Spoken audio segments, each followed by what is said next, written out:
Yoshlar O'zbekistonning oltin fondi. Prezidentimizning ushbu e'tirofiga mamlakat yoshlari hamisha munosib bo'lishga harakat qilishmoqda. Ayniqsa xorijiy tillarni o'rganish borasida.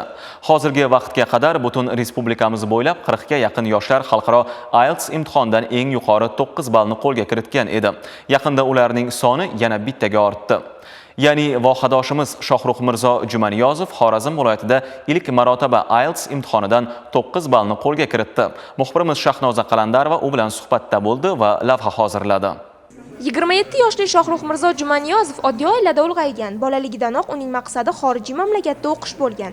Maqsadi sari qat'iy intilish natijasida ingliz tilini mukammal o'rganishni boshlagan. Qahramonimizning so'zlariga ko'ra, uning o'qishi uchun onasi yolg'iz bo'lishiga qaramasdan barcha sharoitlarni yaratib, farzandining ta'lim olishiga bor mablag'ini yo'naltirgan.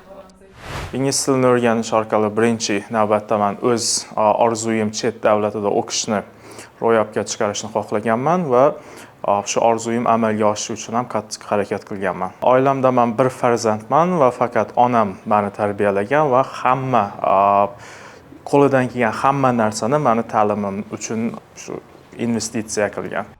Dunyoning nufuzli oliygohida o'qib, xorijda qolish Shohruh Mirzoning asosiy maqsadi bo'lmagan. U oilasi bag'rida bo'lib O'zbekistonga qaytib kelish, hududdagi yoshlarning sifatli ta'lim olishi uchun xizmat qilishni xohlagan.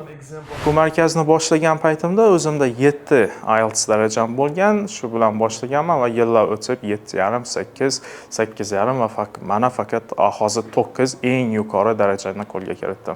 Birinchi navbatda men o'z studentlarimni, talabalarimni motivatsiya berishni xohlaganman. Sababi men darsga kirgandan keyin ularga taslim bo'lmaslikni aytaman va ularning ko'zlariga qaragan paytim o'zim ham shu o'z maslahatimga bo'ysunishim kerak va oxirigacha taslim bo'lmasdan men ham shu eng yuqori natijani olish orqali o'z talabalarimga shuni iloji borligini ko'rsatib qo'yishni xohladim.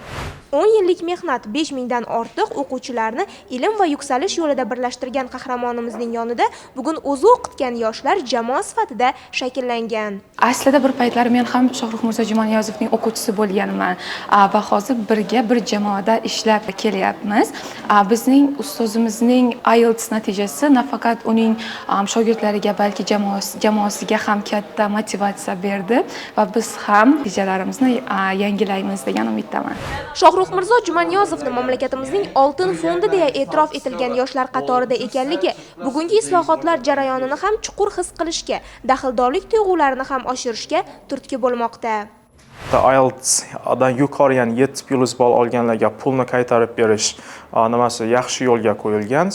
Sabab ko'plab hozir yaxshi o'qiydigan bolalar investitsiya pul taraflama ham agar qiynalishayotgan bo'lsa o'sha pulni qaytarib olishyapti. Bu qo'shimcha motivatsiya beryapti. IELTS to'lovi ancha qimmat, 2,5 million tashkil qilyapti hozirgi kunda va davlat shu ancha, men o'zim aytib o'tganda 30% dan ko'proq studentimiz 7+ oladi va boshqa markazlar bilan qo'shsak ham shuncha bola studentga shuncha summa to'lab berilishi albatta bu katta proyekt.